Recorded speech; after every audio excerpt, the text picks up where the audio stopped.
बिहार के पूर्व उप मुख्यमंत्री, पूर्व वित्त मंत्री, वर्तमान राज्यसभा सांसद, बीजेपी के कद्दावर नेता और बिहार भाजपा के एक बड़े हस्ताक्षर, बिहार भाजपा का एक बड़ा नाम सुशील मोदी का निधन हो गया।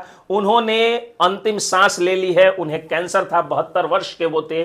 सुशील मोदी का बिहार की राजनीति के लिए, भाजपा के लिए, बिहार के लिए क्या योगदान था और सुशील मोदी का क्या योगदान था मनीष कश्यप के जीवन में, इन्हीं सब पर बात करेंगे। उसके पहले मेरा परिचय। नमस्कार, जय हिंद, जय बिहार। मैं हूं आप सबका दोस्त, वकील सह पत्रकार एस.के. पंकज।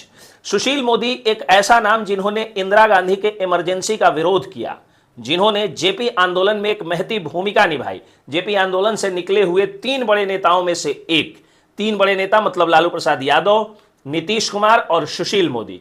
तो 3 बड़े नेताओं में से एक सुशील मोदी ने कैंसर के कारण अपने जीवन से हार मान ली। वो अंतिम सांस ले चुके हैं, उनका निधन हो चुका है। वो 72 वर्ष की उम्र के थे और 72 वर्ष में जो उन्होंने बिहार के लिए किया वह भूलने लायक नहीं है। सुशील मोदी का सबसे बड़ा गुण यह था, चूंकि वो सत्ता से संघर्ष करके और तब सामने आए थे, इसलिए सत्ता से संघर्ष करने वालों की वो बहुत इज्जत करते थे। यानी जब बिहार में भाजपा की सरकार थी, एनडीए की सरकार थी, आज भी एनडीए की सरकार है, और जब जब वो उप मुख्यमंत्री बने हैं तब तब उनका विरोध करने वाले किसी भी समाजसेवी, किसी भी पत्रकार या किसी भी यूट्यूब क्रिएटर को, वीडियो क्रिएटर को कभी कोई समस्या नहीं हुई। लेकिन जैसे ही सुशील मोदी उप मुख्यमंत्री नहीं रहे और उप मुख्यमंत्री बन गए तेजस्वी यादव, कि मनीष कश्यप और राकेश तिवारी, अभिषेक मिश्रा सरीखे दर्जनों पत्रकारों को, नागेश सम्राट जैसे न जाने कितने समाजसेवियों के ऊपर फर्जी मुकदमे करके उनको जेल भेजेगा। मनीष कश्यप पे तो तेजस्वी यादव के दोस्तों के द्वारा एनएसए भी लगाया गया। लेकिन सुशील मोदी लगभग हर हफ्ते मनीष कश्यप के भाई करण कश्यप से, उनसे जुड़े हुए मित्रों से बातचीत करके और हाल चाल पूछते थे मनीष कश्यप के केस के बारे में। जैसे ही मनीष कश्यप जेल से बाहर निकले, मनीष कश्यप को उन्होंने बुलाया और बुला करके और फिर उन्होंने उनको आशीर्वाद दिया, उनका स्वागत भी किया। सत्ता से लड़ते हुए और सत्ता के साथ संघर्षों के कारण मनीष कश्यप ने जो 9 महीने की पीड़ा झेली, उस 9 महीने की पीड़ा झेलने में सुशील मोदी, उन आंसुओं को पोंछने में सुशील मोदी का जो रुमाल होता है, प्रतीकात्मक रुमाल, वो हमेशा हाजिर रहता था। बिहार की राजनीति में सुशील मोदी का योगदान यह है कि वो उप मुख्यमंत्री रहे, बिहार के वित्त मंत्री रहे, और वित्त मंत्री रहते हुए और उप मुख्यमंत्री रहते हुए ही उनके, जब नीतीश कुमार फर्स्ट की सरकार आई थी, जब एनडीए फर्स्ट की सरकार आई थी 2005 से 10 तक, तो सुशील मोदी उप मुख्यमंत्री थे। और ये वही दौर है जब बिहार ने तेज रफ्तार विकास देखी, जब सड़क, पुल, पुलियों का जाल बिहार में बिछा। और ये वही दौर है जब अपराधियों के खिलाफ स्पीडी ट्रायल चला करके और बड़ी संख्या में अपराधियों को सजा दी गई, बड़ी संख्या में अपराधियों का उन्मूलन बिहार से किया गया।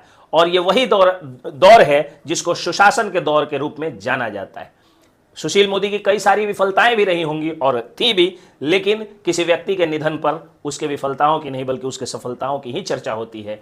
लालू यादव के जेल भेजने में और चारा चोरी के मामले में लालू यादव को सजा याफ्ता मुजरिम घोषित करवाने में जो सरकारी उपकरण लगते हैं, या जो एक इंफॉर्मेंट की भूमिका होती है, जो एक कंप्लेनेंट की भूमिका होती है, एक वादी परिवादी की जो भूमिका होती है, एक सूचक की भूमिका जो होती है, मुख्य तौर पर सुशील मोदी ने ही उस भूमिका को दर्ज कराया था। पूरे देश में गरीबों का मसीहा का चोला पहने हुए लालू यादव का चोला उतार करके और चारा चोर का चोला पहनाने वाले अगर शख्स का नाम है तो वो सुशील मोदी ही है। सत्ता के साथ संघर्षों से उनका पुराना रिश्ता था। जब लालू यादव की सरकार बाद में आई, यानी जब महागठबंधन की सरकार बनी, तब भी वो मजबूती से लड़ते रहे। इंदिरा गांधी के इमरजेंसी के दौरान लड़ने और उस दौरान जेल जाने, पिटाने से ही उनकी राजनीति की शुरुआत हुई थी।